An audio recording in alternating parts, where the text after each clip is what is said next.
नमस्कार, मैं डॉक्टर रक्षा सिंह, प्रिंसिपल श्री शंकराचार्य महाविद्यालय। मेरा आज का लेक्चर है game theory part 2। Game theory के सेकेंड लेक्चर में आप सभी का स्वागत है। गेम थ्योरी की जो शुरुआत है उसे फाउंड किसने किया था? प्रोफेसर जॉन वॉन न्यूमैन ने। ये फादर ऑफ गेम थ्योरी भी कहलाते हैं। गेम थ्योरी का बहुत हर एक जगह, हर फील्ड में इसका इस्तेमाल होता है, भले वो बायोलॉजी की फील्ड हो, पॉलिटिकल साइंस की हो, साइकोलॉजी की हो, कंप्यूटर साइंस की हो या इकोनॉमिक्स की हो। अभी तक कितने game theorist? More than 14 game theorist को नोबेल प्राइज़ मिल चुका है और बायोलॉजी में यूज़ के लिए जॉन मेनार्ड स्मिथ को क्रेफोर्ड प्राइज़ दिया गया है। येस्टर ईयर्स में अगर गेम थ्योरी को देखें तो वह प्योर कॉन्फ्लिक्ट यानी ज़ीरो सम गेम होता था। अगर एक को जितना प्रॉफिट होता था तो दूसरे कॉम्पिटिटर को एग्जैक्टली उतना ही लॉस होता था। या फिर गेम कैसे होते थे? कोऑपरेटिव फॉर्म में होते थे, यानी जो कॉम्पिटिटर्स हैं वो मिलजुल के उनके एक्शंस जो हमेशा रहते थे, जो मार्केट में दिखाई देता था, वह एक जैसे ही चलते थे। मैं आपसे एक क्वेश्चन पूछूंगी। आपने कभी ध्यान दिया है कि कोक और पेप्सी जो है, वैसे तो वो बहुत कॉम्पिटिटर हैं, लेकिन ये कभी भी अपनी प्राइस कम करते हैं तो दोनों एक साथ नहीं करते हैं। अगर पेप्सी अपनी प्राइस कम करता है तो उस समय कोक नहीं करता है। एक रिसर्च पेपर के स्टडी में ये जो फैक्ट है वह सामने आया है। ये आपके लिए भी एक बहुत बड़ा क्वेश्चन मार्क है कि क्या कंपनी मिलजुल कर करती है? भाई अगर वो दोनों एक साथ प्राइस लो कर लेते हैं तो क्या फ़ायदा उनको तब नहीं होगा? ये वेट क्यों करते हैं कि दूसरी कंपनी आज पैसा कम करके ज़्यादा मार्केट शेयर ले ले और हम बाद में पैसा कम करेंगे? ये ज़रूर सोचने वाली बात है। रिसेंट रिसर्च ये कहता है कि जो गेम्स है वो ना ज़ीरो सम गेम होते हैं और ना ही प्योरली कोऑपरेटिव होते हैं। हमेशा जो कॉम्पिटिटर है वह अपना एक्शंस और कंपटीशन के अलग ही ढंग से चलते हैं मार्केट में। एक और उदाहरण मैं आपको दूंगी धारा ऑयल का। आप देखिए, धारा ऑयल की कंडीशन एक टाइम में बहुत ज़्यादा डाउन हो गई थी, क्योंकि वह धारा ऑयल जो है वो सब्सिडाइज रेट में मिलता था। लेकिन जब सब्सिडी उसे हटा दी गई तो लोगों ने उसे खरीदना छोड़ दिया। यह ऐड क्यों आया मार्केट में, पहले इसे देखते हैं हम। अरे बबलू, यहाँ क्या कर रहे हो? सब गुस्सा करते हैं, मैं घर छोड़ के जा रहा हूँ।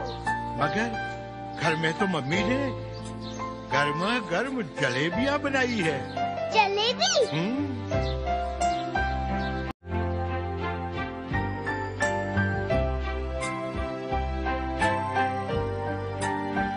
तो क्या तय किया आपने? जाना तो है, मगर हाँ, मगर 20-25 साल बाद। अनोखी शुद्धि। 80s में धारा ऑयल जो है वो नेशनल डेयरी डेवलपमेंट बोर्ड के द्वारा लॉन्च एंड डिस्ट्रीब्यूट की जाती थी और इसकी जो इमेज थी वो राशन ऑयल जैसी हो गई थी। वैसे ये एक एडिबल ऑयल था। तो इसे वापस कैसे मार्केट में लाया जाए, तो उन्होंने कई कॉन्सेप्ट तैयार किए कंपनी वालों ने। धारा शुद्ध धारा, ताकि लोगों को लगे कि ये ऑयल बहुत अच्छा है और उसे लोग खरीदने लगे ज़्यादा प्राइस पे भी। फिर एक बच्चे को लाया गया एडवर्टीज़मेंट में और बच्चा इतना अट्रैक्टिव और कन्विंसिंग था कि लोग थोड़ा बहुत इस धारा प्रोडक्ट की तरफ अट्रैक्ट हुए। तो ये सारी स्ट्रैटेजीज़ कंपनी वाले नाउ एंड देन करते ही रहते हैं। इंटरेस्टिंग सिचुएशंस में हर जगह आप देखेंगे कि गेम थ्योरी की स्ट्रैटेजीज़ लगती हैं। खेल के मैदान में भी हो सकती है, मूवीज़ के लिए भी हो सकती है, सामान बेचने के लिए हो सकती है, कोई नया प्रोडक्ट मार्केट में लाने के लिए भी हो सकती है। अगर हम एनालिसिस कर रहे हैं कि कौन से कॉम्बिनेशन का केमिकल बना के हम मार्केट में लाएँ, तो उसके लिए भी ये स्ट्रैटेजी यूज़ होती है। और पॉलिटिकल साइंस में अगर हम देखें तो इंटरनेशनल वे में किस समय प्रोडक्ट लाना है और आपस में क्या चीज़ें खरीदनी बेचनी है, ये भी इसी स्ट्रैटेजी के थ्रू ही होता है। एक एग्जांपल लेते हैं, ईबे आप सभी ने सुना होगा। यहाँ पर बिडिंग होती है, कई सारे प्रोडक्ट्स यहाँ पर मिलते हैं और सभी लोग, एक दूसरे को पता नहीं होता कौन कैसा बिडिंग कर रहा है। लोग प्रोडक्ट को खरीद सकते हैं जो हाईएस्ट बिडर होगा। मान लीजिए कि आप कंप्यूटर खरीद रहे हैं, वहाँ पर किसी ने 20,000 उसकी प्राइस बताई, किसी ने 30,000 बताई। मान लीजिए आप सबसे हाईएस्ट बिडर हैं 35,000, तो वो कंप्यूटर आपको 35,000 में मिल जाएगा।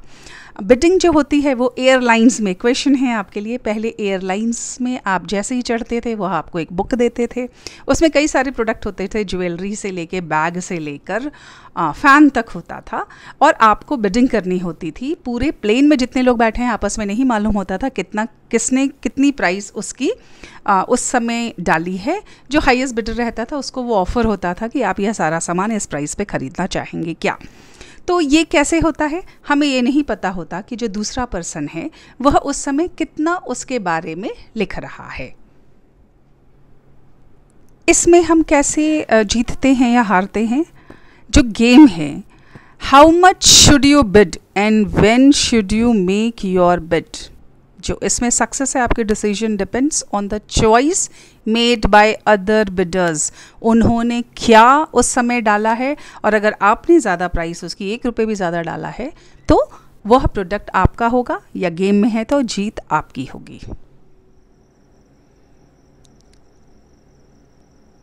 ऑक्शन जो कई मूवीज़ में हम लोग देखते हैं कि पूरा घर नीलाम हो गया है, उसका एक एक सामान सभी के सामने लाया जाता है और फिर उसकी नीलामी की जाती है। जो हाईएस्ट प्रोडक्ट के लिए बिड करता है, फर्नीचर हो, ज्वेलरी हो, घर हो, उसे वह सामान दे दिया जाता है। ऑक्शन और बिडिंग में डिफरेंस यही है, ऑक्शन सबके बीच में होता है, हमें मालूम होता है कि दूसरा व्यक्ति या दूसरा पर्सन उसके लिए क्या प्राइस कोट कर रहा है। बिडिंग में जनरली हमें मालूम नहीं होता है, हम अलग अलग बिडिंग करते हैं, एंड फाइनली जो कंपनी हमसे करा रही है जैसे प्रोडक्ट बेचना है, वह ये डिक्लेयर करती है कि किसने कम या किसने ज़्यादा बिडिंग की है।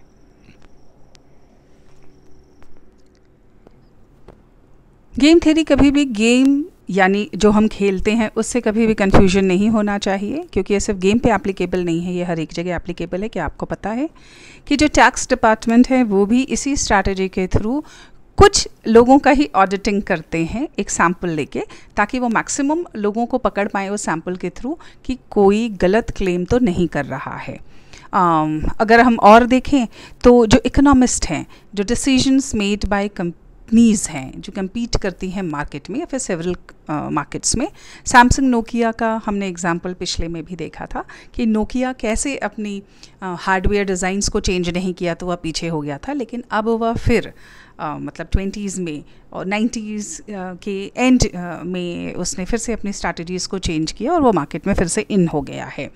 कई और डिसीजंस होते हैं इस स्ट्रैटेजी में, जहाँ पे जो इंडिविजुअल्स होते हैं वो यह भी डिसाइड करते हैं कि क्यों ना हम जो पोल्यूशन है उसको कट करें ताकि इन्वायरमेंट अच्छा हो और सभी लोग हेल्दी रहें।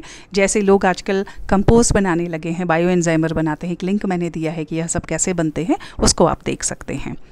डिसीजंस बाय स्ट्रैटेजिस्ट और थिंकर्स भी गेम थ्योरी में ही आता है, जो कम्युनल हार्मनी के लिए काम करते हैं। इसमें एक मैंने आपको एग्जांपल मूवी लड्डू के थ्रू दिखाया है कि उसमें कैसे कम्युनल हार्मनी के लिए लोग किस तरह से काम कर रहे हैं। वैसे आप सर्फ एक्सेल के भी कई एड्स देखेंगे तो वो कम्युनल हार्मनी के लिए भी कर रहा है। आइए पहले इस मूवी की क्लिपिंग देखते हैं। ये मस्जिद है, अल्लाह का दरबार है। यहाँ क्या होता है? जैसे मंदिर में आप भगवान की पूजा करते हो, वैसे ही मस्जिद में अल्लाह की इबादत करते हैं। यहाँ का मौलवी हूँ। मौलवी मतलब? जैसे मंदिर में पंडित होते हैं वैसे मस्जिद में मौलवी होते हैं। तो आप दोनों सेम हो? हाँ, मतलब एक तरीके से कह सकते हैं। आज मेरे दादाजी की बरसी है, आप प्लीज ये खाना खा लीजिए। मैं क्यों? क्योंकि आप मस्जिद के पंडित हो ना। अभी आप ही ने तो कहा कि आप दोनों सेम हो। खाना ही तो खाना है, इसमें लड्डू भी है। अरे आप क्या पंडित जी से कम पावरफुल हो? तुम्हारा काम मंदिर में ही हो सकता है, यहाँ नहीं। क्यों? मंदिर और मस्जिद में क्या फर्क है? तुम किस भगवान को मानते हो? शिव जी। तो शिव जी की पूजा करने के लिए हनुमान मंदिर जाते हो क्या? नहीं ना। यही फर्क भगवान और अल्लाह में है। लेकिन मम्मी कहती है कि सारे भगवान सेम है। वैसे अल्लाह कितने हैं? अल्लाह तो एक ही है बेटा। तो आप इतने श्योर कैसे हो कि भगवान और अल्लाह सेम? नहीं, अल्लाह तो सारे जहान में मिलते हैं। इस सड़क पे? हाँ। मॉल में? हाँ। सब्जी बाजार में? हाँ। मंदिर में भी? हाँ भैया। तो फिर मस्जिद में भगवान क्यों नहीं मिल सकते? तो अगर अल्लाह मेरी बात सुनने को तैयार है तो आप क्यों नहीं सुन रहे?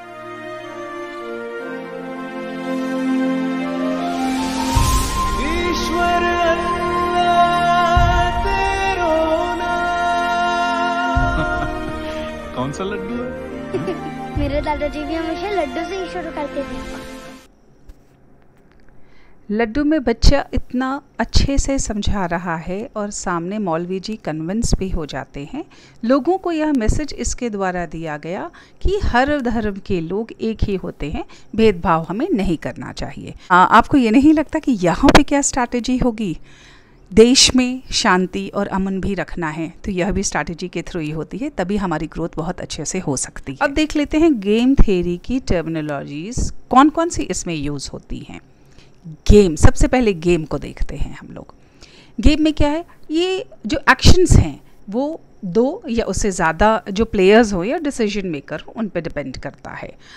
जैसे फुटबॉल मैच में पेनल्टी शूटर जो होता है, अब वो ये देखता है कि वो राइट मारेगा तो गोलकीपर राइट की तरफ जाएगा या लेफ़्ट वो मारे या फिर स्ट्रेट अपनी बॉल फेंके ताकि गोल हो जाए और उनकी टीम जो है वो जीत जाए। लेकिन ये सिर्फ उसके डिसीजन पे डिपेंड नहीं करता, गोलकीपर के भी डिसीजन पे डिपेंड करता है। क्या वो बहुत अच्छे से जज कर लेगा कि जो फैमिली जो शूट कर रहा है, पेनल्टी शूट कर रहा है, वो कहाँ पर फेंकेगा और वो बॉल को कैच कर ले। तो इसमें देखिए गेम में अगर हम देखें तो दोनों की थिंकिंग पे डिपेंड करेगा फाइनली कौन जीतेगा। एग्जैक्टली कंपनीज में भी वैसे ही होता है कि जो कॉम्पिटिटर है वो क्या डिसाइड करता है और जो सेकंड कॉम्पिटिटर है या बाकी कॉम्पिटिटर्स हैं वो उसमें किस तरह से रिएक्ट करते हैं, ये बहुत ज़्यादा डिपेंड करेगा।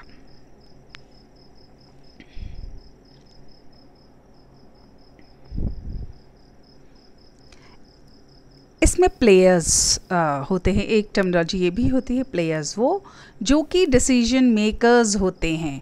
अब कितने हो सकते हैं? क्लोथिंग शॉप है किसी छोटे मार्केट में या बड़े मार्केट में, अब क्लोथिंग शॉप वाले ने डिसाइड किया कि मैं यहाँ पर 50% सेल लगा दूँ, तो क्या उसका डिसीजन सिर्फ उस पर डिपेंडेंट रहेगा? नहीं। ऐसा भी हो सकता है कि उसके मार्केट में लोग ये देख के कोई उसका कॉम्पिटिटर ये डिसाइड कर ले कि वह 70% डिस्काउंट पे लगा देगा। तो इसमें प्लेयर्स कितने हो गए? उस मार्केट में जितने कपड़े बेच रहे हैं, क्लॉथ सेंटर्स होंगे, वो सारे उसके प्लेयर्स हो गए। स्ट्रैटेजी दो तरीके की होती हैं, pure strategy and mix strategy. Pure strategy में जो प्लेयर है या कॉम्पिटिटर है उसे दूसरे प्लेयर का मूव्स मालूम होते हैं। मैंने आपको पिछले लेक्चर में एक टिक टैक टू गेम बताया था कि अगर पहला क्रॉस चलेगा तो हमें पता होता है कि वो 0 चलेगा। एग्जैक्टली हमें ये नहीं मालूम होता कि वो कौन से स्क्वायर में 0 चलेगा, लेकिन हमें अंदाज़ा तो है कि उसके पास यही 2 ऑप्शंस हैं। तो अगर छोटे गेम हैं, सिर्फ 2 कॉम्पिटिटर है, मुझे मालूम है मैं प्राइस कम करूँगी तो वो कम करेगा या कोई और ऑफ़र रखेगा, तब हम उसको प्योर स्ट्रैटेजी मानते हैं, क्योंकि इसमें प्लेयर का ऑब्जेक्टिव क्या होता है, हमें उसको अपना गेन को मैक्सिमाइज करना होता है या उसको अपने लॉस को कम करना होता है। मिक्स स्ट्रैटेजी को अगर हम देखें तो ये combination of strategy of each player, ये इतने बड़े लेवल पर होता है कि हमेशा उसे गेस करना पड़ता है कि जो दूसरा पर्सन है वो उस समय क्या सोचेगा, अगर मैंने ये एक्शन लिया तो दूसरे वाले पर्सन का क्या मतलब एक्शन का क्या स्टेट रहेगा। टर्मिनोलॉजी को देखें तो इसमें इंफॉर्मेशन सेट एक होता है जिसमें सभी चीज़ें जो हैं वो दी हुई रहती हैं कि एक पॉइंट ऑफ टाइम में गेम में क्या होना है, और ये जनरली सीक्वेंशियल कंपोनेंट, हमने सीक्वेंशियल पिछले में देखा था कि एक सीक्वेंशियल स्ट्रैटेजी होती है, उसमें ये जनरली यूज़ होता है। फिर एक टर्म होता है value of the game. Finally क्या आंसर निकल रहा है, फेयर है तो वैल्यू ऑफ द गेम हमेशा 0 होता है, और अनफेयर गेम होता है तो वो नॉन ज़ीरो होता है। 0 यानी कब? जब एग्जैक्टली एक का लॉस दूसरे के गेन के बराबर होता है। और अनफेयर कब होता है? जब एग्जैक्ट रेशियो हम नहीं निकाल पाते हैं या एग्जैक्ट इक्वल टू 0 वो चीज़ नहीं होती है। इक्विलिब्रियम पॉइंट, जहाँ पे बोथ प्लेयर्स के डिसीजन जो हैं वो अगर जैसे ही उसको इम्प्लीमेंट करते हैं और कोई ना कोई आउटकम रिजल्ट वहाँ पर निकलता है, उस पॉइंट को हम लोग इक्विलिब्रियम लेवल कहते हैं। पीएफ जो गेन राइज करना है, हमें प्राइस को होल्ड करना है या विड्रॉ कर लेना है मार्केट से, वो पे ऑफ कहलाता है। पे ऑफ मैट्रिक्स, जब सारी स्ट्रैटेजीज़ को एक फॉर्म में, गेन लॉसेस को एक टेबल में अगर हम दिखा देते हैं तो वो पे ऑफ मैट्रिक्स कहलाती है।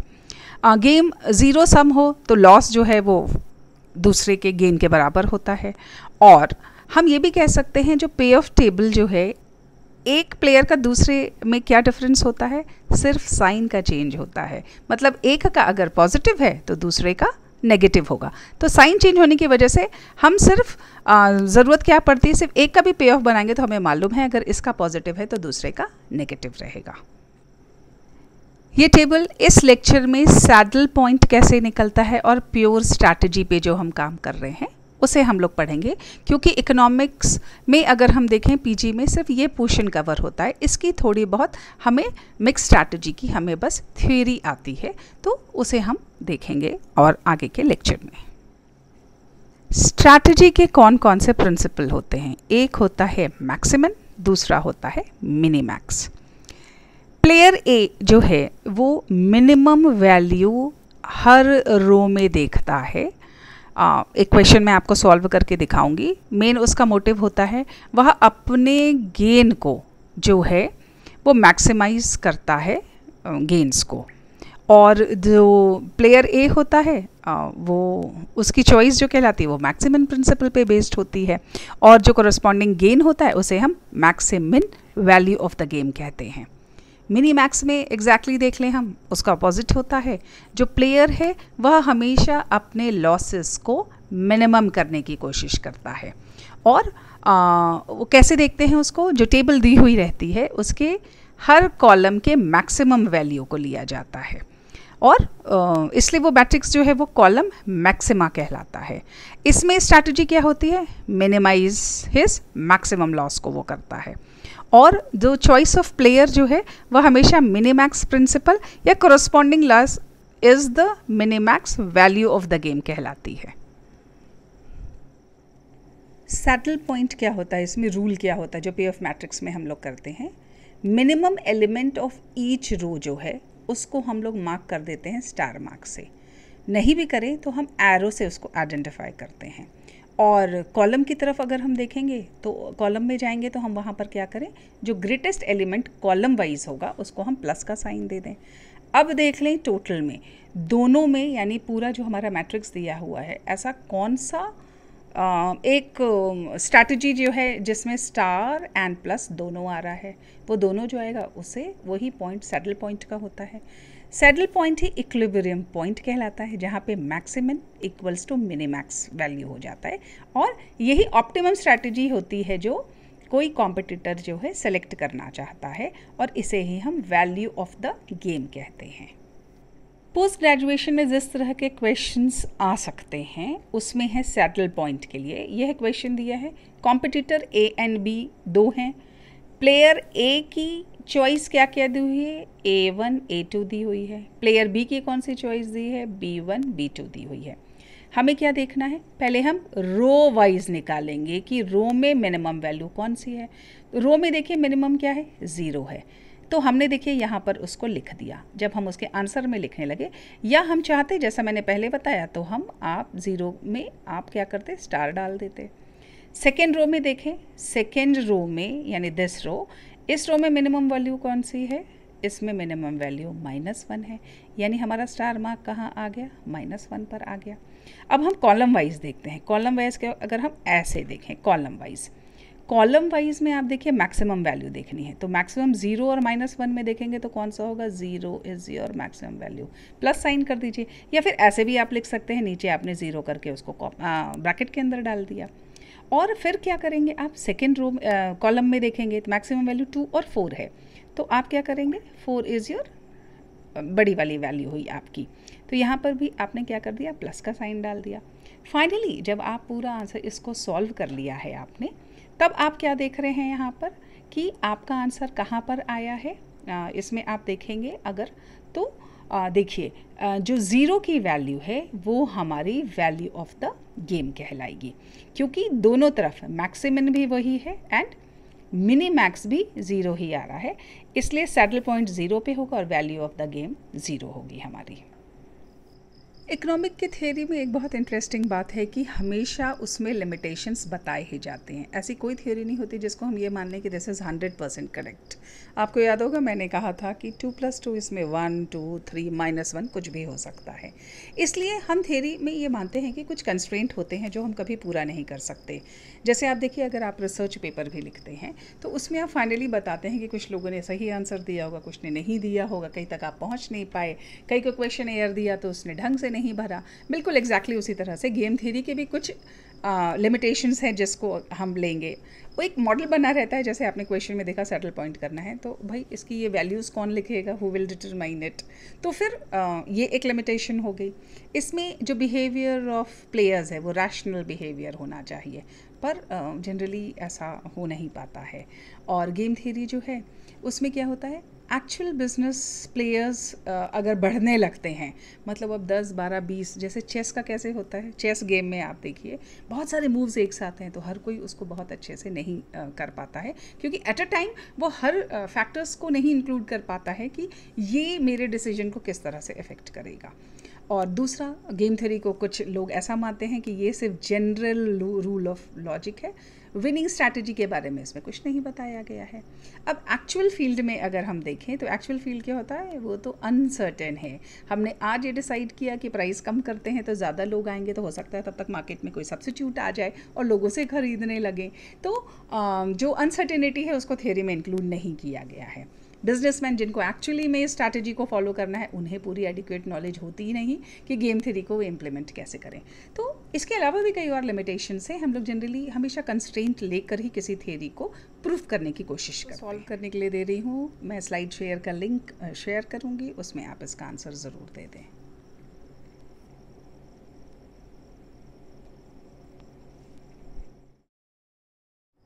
थैंक्स उन सभी स्टूडेंट्स को जिन्होंने मेरा वीडियो देखा और